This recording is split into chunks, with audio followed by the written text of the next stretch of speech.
c'est mon oncle Sam qui de l'Amérique, le plus grand citoyen. C'est mon oncle Sam, il est sympathique, plus grand républicain. C'est mon oncle Sam, vive la République.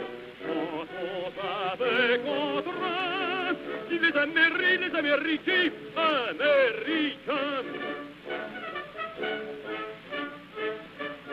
Que doit-on penser de la situation ukrainienne? Eh bien, la situation est extrêmement grave, voire gravissime. Nous sommes aujourd'hui à une croisée des chemins. Attendons de voir ce que va donner la rencontre de Minsk entre le président Poutine, la chancelière Merkel, le président Hollande et le président ukrainien Poroshenko. Mais connaissant l'intransigeance du président ukrainien, qui prend ses ordres sans doute directement à Washington, on peut malheureusement craindre qu'il n'y ait un échec. Or, il faut se souvenir que Mme Merkel et M. Hollande ont rencontré le président Poutine à Moscou vendredi dernier, en fin d'après-midi. Ils ont passé 5 heures ensemble, je ne peux pas dire en tête-à-tête, puisqu'ils étaient à 3, mais que le lendemain, M. Hollande, à Tulle, lors d'une conférence de presse, nous a donné son impression. Et son impression était une impression tout à fait consternante, puisqu'il nous a dit si il n'y a pas d'accord, ce sera la guerre. Or, la guerre, il faut bien entendre, guerre ouverte, voire guerre totale, dans laquelle se trouveraient engagées des forces de l'OTAN et les forces de la Fédération de Russie.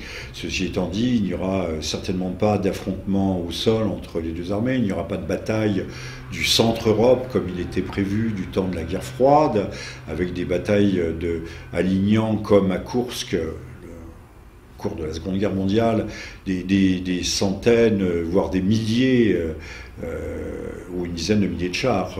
Les forces en présence au moment de la guerre froide étaient de 5000 chars pour le pacte de Varsovie, 5000 chars à peu près pour les forces atlantiques. Donc il ne s'agit pas de ça, puisque aujourd'hui l'OTAN n'a pas de contingent, n'a pas de force suffisante. On sait que l'OTAN peut rassembler 25-30 000 personnels combattants, mais à échéance. Aujourd'hui, s'il y a une force de réaction rapide, enfin il ne s'appelle pas comme ça, une force de projection, c'est dire plus de 5 000 hommes. Donc il n'y aura pas de combat au sol, mais par contre, là où les Américains sont passés maîtres, c'est dans la guerre aérienne. Nous l'avons vu en 1999, avec le matraquage de la fédération yougoslave, plus spécifiquement de la Serbie, pendant 2 mois, et où un volume presque équivalent à celui de la Seconde Guerre mondiale, enfin j'exagère peut-être un tout petit peu, mais à peine, un volume de bombes avait été déversé sur les malheureux yougoslaves, d'ailleurs avec un résultat militaire terriblement pauvre, puisque l'armée serbe était quasiment intacte, et que si finalement la victoire a été remportée par l'OTAN, c'était plus une victoire politique qu'une victoire sur le terrain. Bon, revenons à l'Ukraine et à la Russie. Donc les risques sont réels. Et je suis assez surpris d'ailleurs que la France, qui a été capable de se mobiliser pour la liberté d'expression, on a vu 3 millions et demi de nos concitoyens défiler dans les rues pour défendre encore une fois, la liberté de blasphémer, la liberté de l'insulte, la liberté de déverser sa haine à l'égard des religions chrétiennes et musulmanes. Aujourd'hui, ces mêmes Français ne se mobilisent pas, et pourtant je les appellerais à le faire, ne se mobilisent pas, ou pas encore, pour la paix. Je crois que c'est pourtant une urgence, et que c'est d'une autre importance que les épisodes qui ont pu nous affecter, aussi tragiquement d'ailleurs que ce soit. C'est mon oncle Sam, il est sympathique. Revenons, si vous le voulez bien, sur cette rencontre, qui était une rencontre aussi de l'avant-dernière chance, à Moscou la semaine dernière, le 6 février. Apparemment, c'est le président Poutine qui a souhaité qui a convié, qui a souhaité rencontrer Mme Merkel et M. Hollande. Très curieusement, le Premier ministre britannique, M. Cameron, n'a pas été invité. Ce qui pose question, a-t-il refusé de venir ou a-t-il été considéré par la présidence russe comme n'étant pas un interlocuteur valable? Alors, l'hypothèse aurait pu, si l'initiative en était revenue à la France et à l'Allemagne, au couple franco-germanique, penser que celui-ci était porteur d'un message de la part de la présidence américaine, voire éventuellement d'un ultimatum. Ça ne semble pas être le cas, encore que les Américains, on le sait très bien, ont des positions extrêmement dures. Le général Breedlove, qui est le commandant en chef des forces armées de l'OTAN, donc en Europe, nous a dit que l'accord de toute façon ne serait pas applicable. Il nous l'a dit dès le lendemain, dès le 7 février. C'est mon oncle Sam, il est sympathique. La position des États-Unis est totalement intransigeante. D'ailleurs, toutes les guerres que les États-Unis ont menées au cours du dernier siècle ou du dernier siècle et demi, y compris d'ailleurs la guerre civile américaine, c'est l'intransigeance la plus absolue. Ce sont des guerres bibliques dans lesquelles l'ennemi, l'adversaire, doit se rendre sans condition. Donc on ne voit pas les Américains négocier ni avec M. Poutine, ni accepter le moindre compromis. M. Poutine doit se soumettre ou se démettre. Il est bien clair que nous nous trouvons dans un processus qui a été engagé à la chute, non pas du mur de Berlin, mais à la chute de Berlin tout court, en août 1945, qui est une course à l'hégémonie mondiale.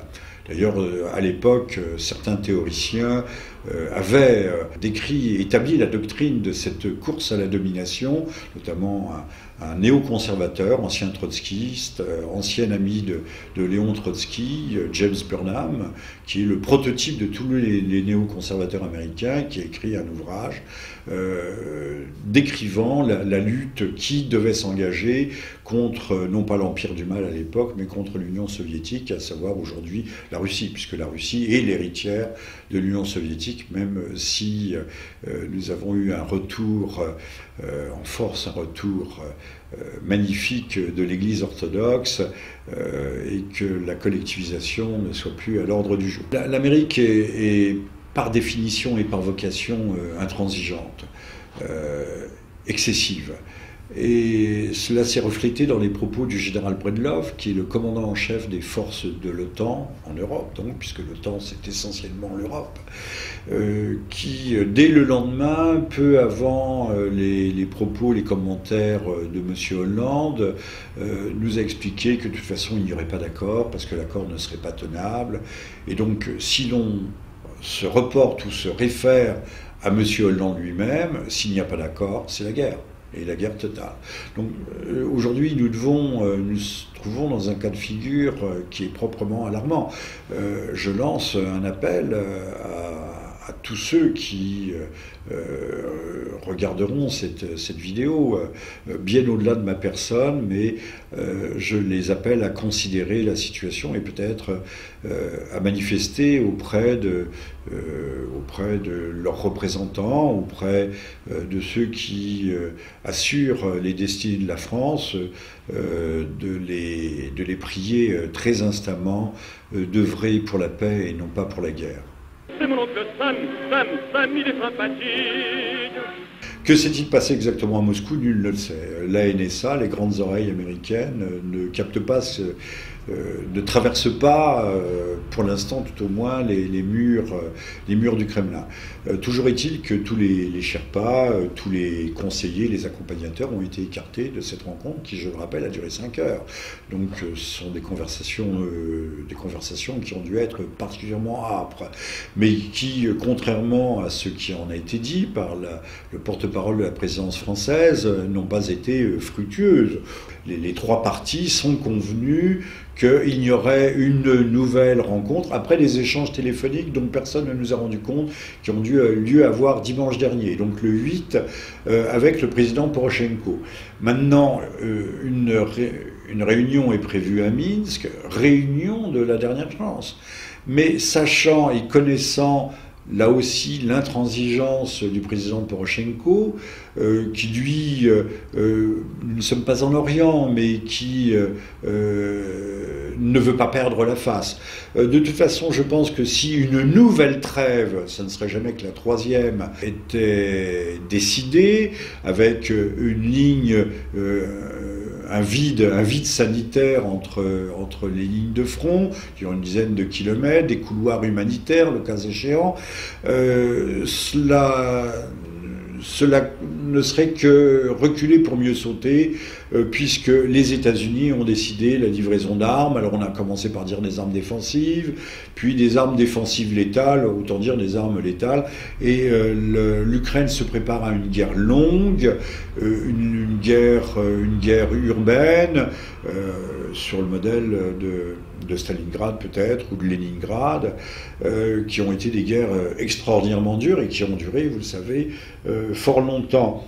C'est pourquoi les Américains se préparent à doter l'armée ukrainienne d'armes de combat rapprochées contre les chars, les fameux missiles Javelin, entre autres. Donc l'Amérique se prépare à alimenter cette guerre, qui est une guerre, au départ, vous le savez comme moi, il n'y avait pas de guerre, il y avait une revendication de régionalisation et de respect de la langue russe qui avait été bannie par les nouvelles autorités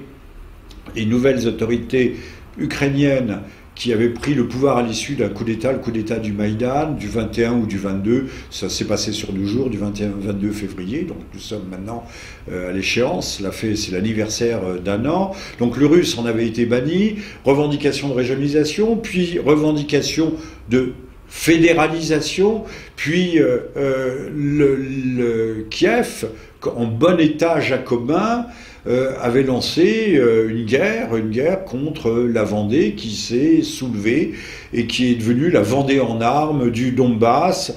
Et donc on a appelé ces gens d'abord des terroristes, puis aujourd'hui malgré tout, comme le mot est peut-être un peu fort, on les appelle des séparatistes. Mais c'est la guerre, ce n'était pas une guerre civile, c'était la guerre d'un État central, jacobin, contre sa périphérie et contre une région qui voulait conserver son identité. Hier, la Vendée voulait rester chrétienne, catholique et chrétienne, et là aujourd'hui le Donbass veut simplement voulait conserver le simple droit de parler russe. Voilà où nous en sommes. Donc on peut penser que si trêve il y a demain, puisque nous sommes à la veille de cette nouvelle rencontre à Minsk, on peut penser que la trêve durera le temps que les armes américaine puisse être acheminée vers l'Ukraine, que l'Ukraine refasse ses forces, parce qu'il faut bien dire et il faut bien préciser que l'armée ukrainienne est extrêmement affaiblie, démobilisée. On parle de pertes qui se situeraient entre 10 000 et 15 000 hommes. Et c'est considérable sur un total de pertes qui serait de 23 500. Mais les services de renseignement allemands avancent un chiffre beaucoup plus élevé qui irait jusqu'à 50 000. Donc majoritairement, il faut bien le noter, majoritairement des civils. Donc l'armée ukrainienne a besoin de se restructurer, de se refaire. Vous savez qu'il y a eu un plan de mobilisation générale, les hommes de 18 à 45 ans, qu'une centaine de milliers doivent être ramenés sur les drapeaux, être amenés ou ramenés sous les drapeaux, que déjà 70 000 d'entre eux sont incorporés, mais également ce que l'on ne nous dit pas, c'est que les désertions se multiplient, les fuites à l'étranger, que ce soit en Pologne, dans les pays baltes ou en Russie, sont extrêmement nombreuses. Donc nous sommes face à un pays qui est totalement désorganisé, qui a prévu d'acheter mais là c'est bon pour le commerce américain, pour près de 3 milliards d'euros d'armement, alors que les caisses de l'État sont vides, que l'État est exsangue, et certains imaginent même qu'entre-temps, ne parlons même plus du Donbass, que d'autres parties de l'Ukraine pourraient essayer de se détacher d'un État central qui est aujourd'hui en pleine faillite, en pleine décomposition, mais en même temps en pleine dictature ascensionnelle. On ne peut pas appeler ça autrement, puisque c'est un État qui force le pays littéralement à la guerre. Et là, nous pourrions avoir, pour le coup, réellement une guerre civile généralisée à l'intérieur des frontières de l'Ukraine. L'Ukraine qui est un pays historiquement relativement artificiel. Je rappellerai qu'étymologiquement, le mot Ukraine signifie marche. Donc l'Ukraine, ce sont les marches de la Russie, c'est la marche, c'est-à-dire la zone frontière, la zone tampon, une zone tampon dans laquelle les Européens auraient mieux fait de ne jamais mettre les pieds, en tout cas de ne pas s'ingérer. C'est mon oncle Sam, il est sympathique. En pratique, pour les Européens, qu'est-ce que ça peut représenter, une guerre comme ça? Parce que il nous vient tout de même pas mal de choses de la Russie. Une guerre... oui, mais justement, le grand intérêt aujourd'hui, ce que recherchent les États-Unis, c'est de découpler l'Europe de la Russie, d'éviter que ne se constitue un bloc de puissance qui, incluant la Russie, avec une autonomie énergétique réelle, pourrait faire pièce au grand empire nord-américain, États-Unis plus Canada. Les États-Unis sont contents également de nous fourguer leur houille à prix cassé, puisqu'ils ont du gaz de schiste, donc ils n'ont plus besoin de la houille. Donc la houille arrive à flot constant dans les ports européens et se dirige vers les centrales thermiques allemandes qui ne sont pas polluantes, puisque cette houille américaine n'est pas polluante, bien entendu. Et qui est destinée d'ailleurs à faire tourner les éoliennes quand il n'y a pas de vent, ou quand la pression atmosphérique est trop haute, c'est-à-dire quand il fait froid, et quand on aurait besoin de cette énergie qui est en fait une énergie qui est une véritable escroquerie, c'est l'énergie éolienne, sauf dans des cas restreints et précis. Donc l'Amérique a tout intérêt également à achever la construction de sa flotte de méthaniers pour nous acheminer son gaz de schiste et donc créer une dépendance énergétique dans le cadre du fameux TAFTA, vous savez, ce grand traité transatlantique qui doit unifier, créer une zone unique, un marché unique transocéanique, transatlantique, et dont la discussion, la négociation sur les clauses est totalement inconnue. Nous sommes en pleine démocratie, mais la transparence n'est pas en vigueur partout. Donc TAFTA, on est en train de décider si demain matin les marchés européens seront inondés par les maïs OGM pour nourrir nos animaux. Donc même si nous prenons du bœuf bio de Salaire, s'il aura peut-être bouffé du maïs OGM américain, nous aurons droit au poulet au chlore et au porc, non pas aux pesticides, mais aux hormones de croissance, que sais-je, qui sont autorisés aux États-Unis. Donc merci l'Amérique, mais gardez vos saletés pour vous et restez de l'autre côté. Puisque comme je l'ai dit, l'Amérique qui pousse à la guerre, littéralement, qui pousse à la confrontation, puisque comme avec l'Iran d'ailleurs, l'Amérique veut faire rentrer la Russie dans le rang du nouvel ordre mondial. Il faut que la Russie devienne un bon élève, soit un enfant sage, accepte la Gay Pride, accepte le mariage pour tous,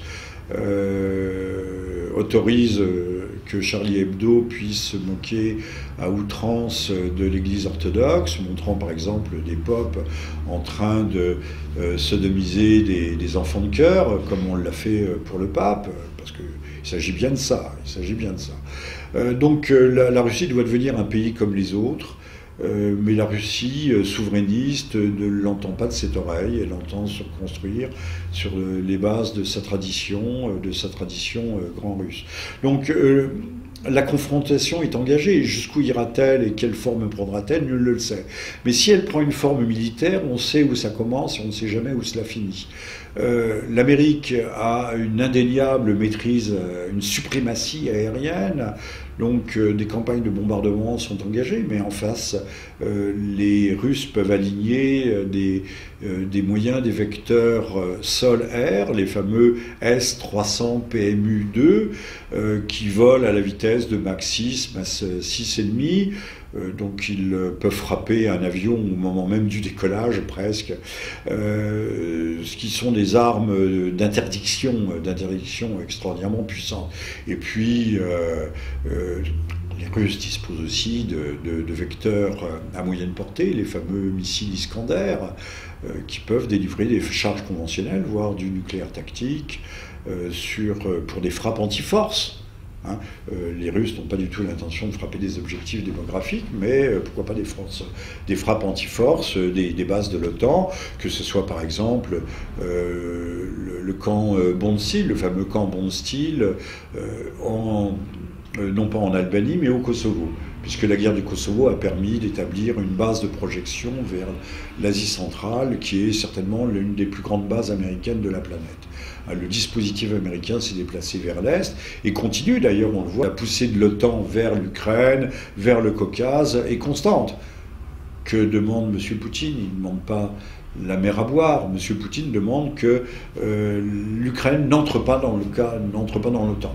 D'ailleurs, pour répondre à une promesse implicite, voire plus explicite, qui avait été faite autrefois à Gorbatchev, lorsque, en 1991, le pacte de Varsovie s'était auto-dissous, mais à l'époque, d'ailleurs, je me souviens bien du débat au sein de l'OTAN, on se demandait si l'OTAN n'allait pas devenir d'un dispositif défensif, n'allait pas se transformer en un dispositif politique. Et alors on voit ce qu'il en a été en 1999, cette fameuse guerre contre la Serbie, qui était déjà une trahison, véritablement, des engagements implicites, explicites, qui avaient été pris à l'égard de Brejnev, puis à l'égard d'Eltsine, et d'ailleurs, M. Clinton, Bill Clinton, William Clinton, dans un livre de mémoire, nous raconte que la question avait été réabordée entre lui et le président Eltsine à l'époque. Mais, encore une fois, les Américains sont des joueurs de poker, ce sont des bluffeurs, et sont des gens qui ne tiennent pas parole. C'est mon oncle Sam, il est sympathique. On dit, si une guerre se déclenche, ce sera une guerre forcément dure, avec des moyens techniques que l'on imagine assez peu. J'ai parlé des défenses antiaériennes par les fameux missiles S-300 PMU-2, ou les missiles ou les attaques contre anti-force par les missiles Iskander qui volent, eux, à Mach 7. Vous imaginez, c'est de l'hypervélocité, c'est-à-dire qu'on ne peut pas intercepter ce type de missiles, donc il n'y a pas de défense antimissile qui tienne. La guerre peut très bien se propager jusqu'à la Pologne et aux pays baltes. D'ailleurs, ils le craignent, mais à force de crier au loup, eh bien, le loup finira peut-être par se montrer. En tout cas, en l'occurrence, ce sera l'ours russe. Si la guerre arrive aux frontières de l'Europe, Pologne, Pays-Baltes, c'est toute l'économie européenne qui va en être déstabilisée. Tous les échanges, l'économie allemande est assez dépendante de ces échanges avec la Russie. Donc l'Europe, qui est déjà dans un grand état de fragilité, qui est au bord d'une forme de dislocation, la guerre ne se propagera certainement pas jusqu'à Paris.